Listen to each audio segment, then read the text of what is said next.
Bonsoir à toutes et à tous. Cette semaine, l'actualité internationale reste dominée par la confrontation entre les États-Unis et l'Iran. Les opérations militaires se poursuivent, tandis que les attaques revendiquées dans plusieurs États du Moyen-Orient accentuent les risques pour la sécurité régionale. Dans le détroit d'Ormuz et autour de la mer Rouge, la baisse du trafic maritime, les attaques contre des navires et les menaces visant les routes énergétiques continuent de peser sur les échanges et sur l'approvisionnement pétrolier. En Europe, la guerre en Ukraine continue de toucher les villes, les ports et les infrastructures nécessaires aux exportations. Dans le même temps, Kiev engage de nouveaux changements gouvernementaux, tandis que les tensions de sécurité restent fortes entre la Russie et les pays membres de l'OTAN. En Asie, les relations entre les États-Unis et la Chine se tendent autour des élections, du commerce et de la diplomatie régionale. La compétition dans les semi-conducteurs, l'intelligence artificielle et les capacités de défense demeurent également au centre de l'actualité. Enfin, plusieurs crises humanitaires, sanitaires et migratoires continuent d'affecter l'Afrique, Gaza et les routes de la Méditerranée. Alors Chloé, que s'est-il passé cette semaine aux États-Unis d'Amérique? Cette semaine, les États-Unis occupent une place centrale de l'actualité internationale, principalement en raison des décisions prises par Washington dans le contexte des tensions avec l'Iran. Le président Donald Trump annonce d'abord le rétablissement d'un blocus maritime visant l'Iran, accompagné d'un projet de redevance sur les cargaisons protégées par les forces américaines dans le détroit d'Ormuz. Il déclare également que les États-Unis doivent assurer la protection de cette voie maritime stratégique et menace de frapper un site iranien désigné sous le nom de Pickaxe Mountain. Plus tard dans la semaine, l'administration annonce l'extension du blocus aux ports iraniens. Donald Trump renonce finalement au projet de redevance de 20% et privilégie des accords commerciaux et d'investissement avec les États du Golfe. Parallèlement, les forces américaines poursuivent plusieurs vagues de frappes contre des objectifs militaires iraniens et annoncent en fin de semaine une 6e nuit consécutive d'opérations. Washington engage également de nouvelles sanctions contre des réseaux accusés d'aider l'Iran à contourner les restrictions existantes, ainsi que contre des filières d'approvisionnement de ses programmes militaires. Dans le même temps, la Maison-Blanche affirme que des discussions se poursuivent avec Téhéran, tandis que l'administration américaine engage l'ajout de l'Iran et du Hezbollah à un projet de loi sur les sanctions visant la Russie. Sur le plan diplomatique, les relations entre les États-Unis et la Chine restent marquées par des tensions. Donald Trump renouvelle ses accusations d'ingérence électorale visant Pékin, accusations rejetées par les autorités chinoises. L'agence Reuters rappelle que les allégations de fraude massive liées à l'élection présidentielle américaine de 2020 n'ont pas été démontrées. Le durcissement du discours américain intervient alors que des discussions préparatoires à une éventuelle rencontre entre Donald Trump et Xi Jinping sont évoquées, sans qu'aucun sommet ne soit confirmé. La politique intérieure américaine demeure également active. Un juge fédéral bloque l'entrée en vigueur d'un accord conclu entre Donald Trump et l'Internal Revenue Service. L'administration prépare par ailleurs une campagne destinée à accroître la pression sur la Cour pénale internationale. La Chambre des représentants adopte un texte visant à rendre permanente l'heure d'été. De son côté, un juge suspend des restrictions de visa visant certains chercheurs. Le Sénat poursuit l'examen de plusieurs textes, notamment sur la Russie et sur l'heure d'été permanente. Des responsables des droits civiques annoncent également une nouvelle marche nationale consacrée à la défense du droit de vote. Les indicateurs économiques présentent une situation contrastée. L'inflation américaine ralentit davantage que prévu en juin, tandis que les nouvelles demandes hebdomadaires d'allocation chômage diminuent. En revanche, les mises en chantier de maisons individuelles et les permis de construire poursuivent leur recul, illustrant la faiblesse persistante du secteur résidentiel. Sur le plan commercial, les États-Unis annoncent l'application de droits de douane de 25% sur une partie importante des importations brésiliennes. Cette décision ouvre une nouvelle phase de la politique commerciale américaine envers le Brésil. Enfin, plusieurs développements concernent les institutions et les secteurs stratégiques. La Commission fédérale des communications prépare un vote sur la règle limitant la concentration des chaînes locales de télévision. Il y a une opposition politique croissante à l'implantation de grands centres de données aux États-Unis. Les autorités américaines ouvrent enfin une enquête concernant certaines puces mémoire de Samsung, utilisées par plusieurs entreprises technologiques, à la suite d'une plainte pour violation présumée de brevets. Voici l'actualité du continent européen. Cette semaine, la guerre en Ukraine demeure au centre de l'actualité européenne. Après le renvoi de la première ministre Yulia Sviridenko, l'Ukraine engage la formation d'un nouveau gouvernement. Le Parlement approuve ensuite Sergi Koretsky comme Premier ministre. Parallèlement, le renvoi du ministre de la Défense Mikhailo Fedorov provoque de rares manifestations, tandis que Volodymyr Zelensky prévoit de proposer le ministre de l'Intérieur Ihor Klimenko pour lui succéder. Sur le terrain, les attaques se poursuivent autour des villes et des infrastructures portuaires ukrainiennes. La Russie affirme avoir frappé des installations utilisées pour le transport de cargaisons militaires dans le port de Tchornomorsk. Une attaque russe contre Odessa fait 3 morts. D'autres frappes touchent 2 villes portuaires de la mer Noire, notamment Mykolaïv, où 3 navires civils battant pavillon étranger sont endommagés et 2 Ukrainiens sont tués à bord de l'un d'eux. Le bilan total communiqué pour ces attaques contre les 2 ports s'élève à 3 morts. Le gouvernement ukrainien annonce qu'il renforcera la protection de ces ports afin de maintenir ses exportations. Les attaques contre les infrastructures de la mer Noire accentuent en effet la pression sur les principales routes commerciales ukrainiennes. Des attaques russes et ukrainiennes font également au moins 13 morts, selon les autorités des 2 camps. La Russie déclare par ailleurs que toute force multinationale éventuellement déployée en Ukraine après un accord de paix serait considérée comme une menace et comme une cible militaire légitime. Les autorités russes affirment également qu'un drone ukrainien a tué l'ingénieur en chef de la centrale nucléaire de Zaporijia. Ces 2 affirmations restent attribuées aux autorités russes. Sur le plan diplomatique et sécuritaire, la France prévoit de convoquer l'ambassadeur de Russie à propos d'une campagne de cyberattaque attribuée par les autorités françaises à des acteurs russes. De son côté, le président letton Edgar Rinkeby affirme que plusieurs États membres de l'OTAN disposent d'informations concernant des tentatives russes de sabotage. La Serbie annonce une nouvelle aide humanitaire à l'Ukraine, sans signer une déclaration régionale demandant une pression accrue contre Moscou. Environ 500 militaires appartenant à la coalition de pays soutenant l'Ukraine participent au défilé du 14 juillet à Paris, accompagnés de 25 militaires ukrainiens. Parallèlement, le Royaume-Uni prépare son plus important exercice de défense intérieure depuis plusieurs décennies afin de tester sa capacité à répondre à une attaque hybride. Sur le plan institutionnel, le Royaume-Uni et l'Union européenne signent officiellement le traité sur Gibraltar. Le texte vise à faciliter les passages entre Gibraltar et l'Espagne et à mettre fin à plusieurs années d'incertitude après le Brexit. L'Union européenne adopte également de nouvelles sanctions interdisant l'achat, l'importation et le transfert d'or provenant du Soudan, ainsi que l'exportation de mercure et de cyanure vers ce pays. Elle lance avec ses partenaires un dispositif d'1 milliard de dollars destiné au redressement de Gaza. Les ministres européens restent toutefois divisés sur une éventuelle interdiction du commerce avec les colonies israéliennes en Cisjordanie occupée, et aucune mesure commune n'est adoptée. En Méditerranée, 50 migrants sont portés disparus après le chavirement d'une embarcation. 10 personnes ont survécu, selon des sources sécuritaires citées par Reuters.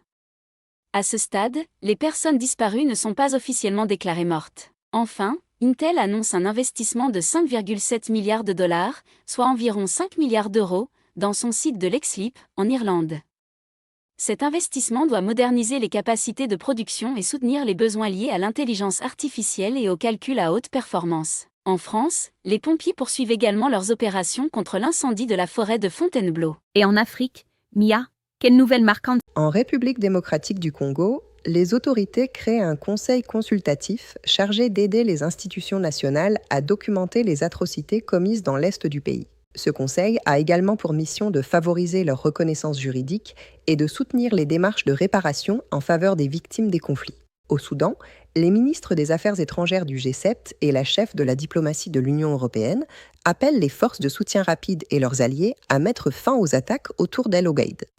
Ils demandent également à l'ensemble des parties de cesser les hostilités et de permettre un accès humanitaire. En Afrique du Sud, l'autorité de régulation financière ouvre une enquête sur la Public Investment Corporation, invoquant des préoccupations liées à la gouvernance, à la direction et à la transparence.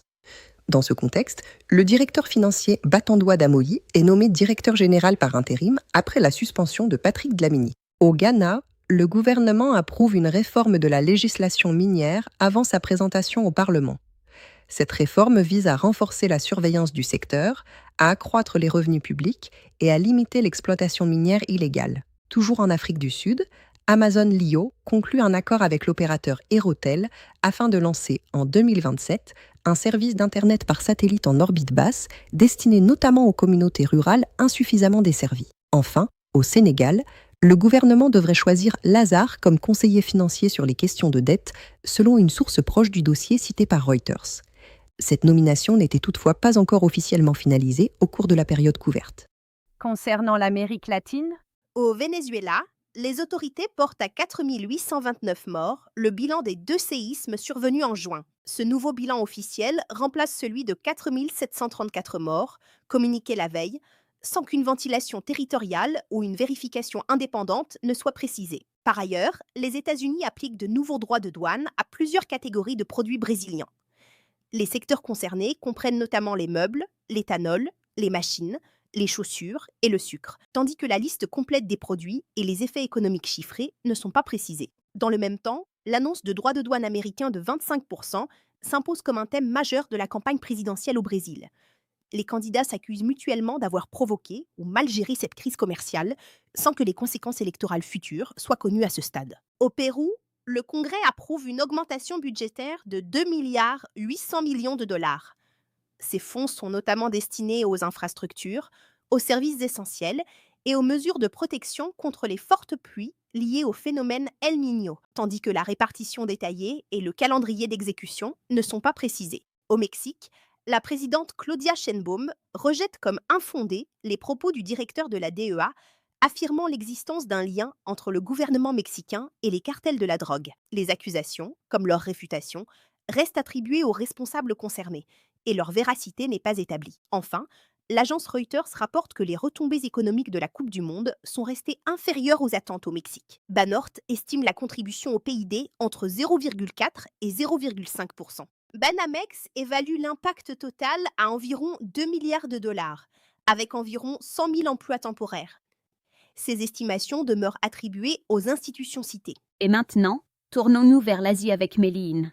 La Chine demeure au cœur de l'actualité économique asiatique cette semaine. Pékin présente son premier plan quinquennal consacré au développement de la consommation intérieure. Le pays publie ensuite une croissance du produit intérieur brut de 4,3% au deuxième trimestre, inférieure aux attentes. Les prix des logements neufs poursuivent également leur baisse, tandis que les exportations chinoises progressent fortement en juin. Le secteur des semi-conducteurs et de l'intelligence artificielle continue d'occuper une place centrale. TSMC annonce successivement un chiffre d'affaires trimestriel record. L'entreprise prévoit l'ouverture de 2 nouvelles usines de conditionnement avancé à Taïwan. Elle publie ensuite un bénéfice trimestriel record, en hausse de 77%, porté par la demande mondiale en puces destinée à l'intelligence artificielle.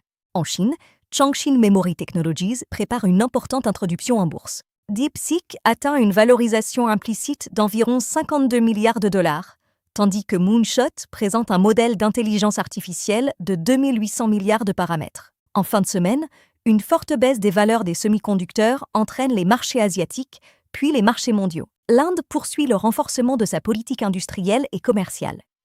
Les négociations commerciales avec les États-Unis se poursuivent malgré l'absence d'accord intérimaire rapide. Les autorités publient un déficit commercial de 30,43 milliards de dollars, une inflation de 4,38% en juin, puis un taux de chômage stable à 5,5%. New Delhi approuve également une enveloppe supplémentaire d'environ 13,3 milliards de dollars destinée au développement de l'industrie nationale des semi-conducteurs. Le gouvernement identifie également 51 milliards de dollars d'importations stratégiques qu'il souhaite produire localement.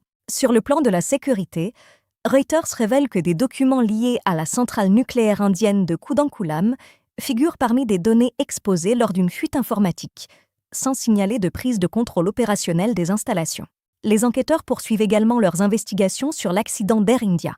Par ailleurs, une bousculade lors d'un festival religieux à Puri fait au moins 1 mort et près d'une centaine de blessés.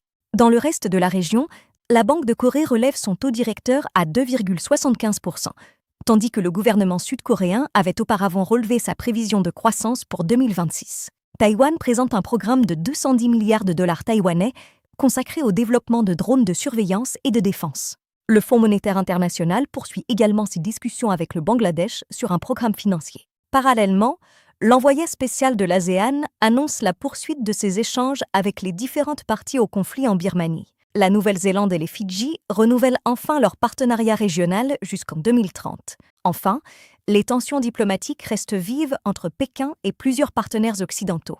La Chine demande au gouvernement européen de ne plus soutenir la décision arbitrale internationale de 2016 sur la mer de Chine méridionale.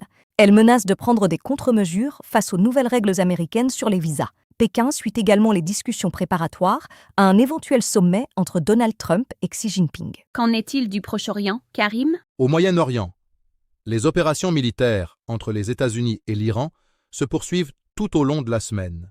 L'armée américaine mène de nouvelles frappes contre des objectifs iraniens, tandis que l'Iran revendique des frappes contre des installations militaires américaines dans plusieurs États du Golfe. Les autorités américaines et iraniennes continuent d'attribuer à leurs propres opérations des objectifs et des résultats distincts, sans que l'ensemble des revendications fassent l'objet de confirmations indépendantes. Les tensions affectent également la sécurité maritime dans le détroit d'Ormuz. Plusieurs incidents impliquant des pétroliers sont signalés, tandis que le trafic maritime recule fortement. Les États-Unis annoncent la mise en œuvre d'un blocus maritime contre l'Iran.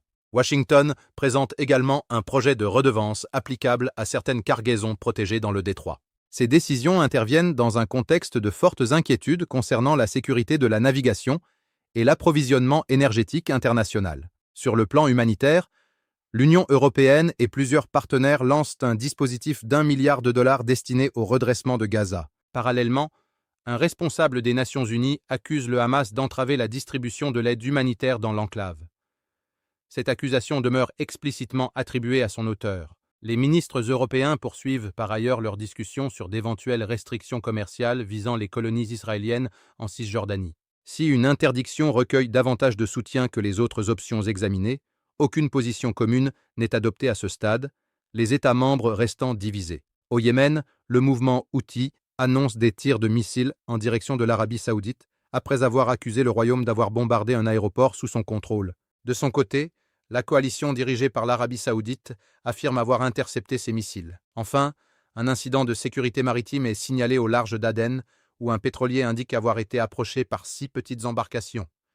Selon le service britannique UK Maritime Trade Operations, le navire a effectué des tirs de semonce. Aucun détournement ni attaque réussie n'est rapporté dans les informations disponibles.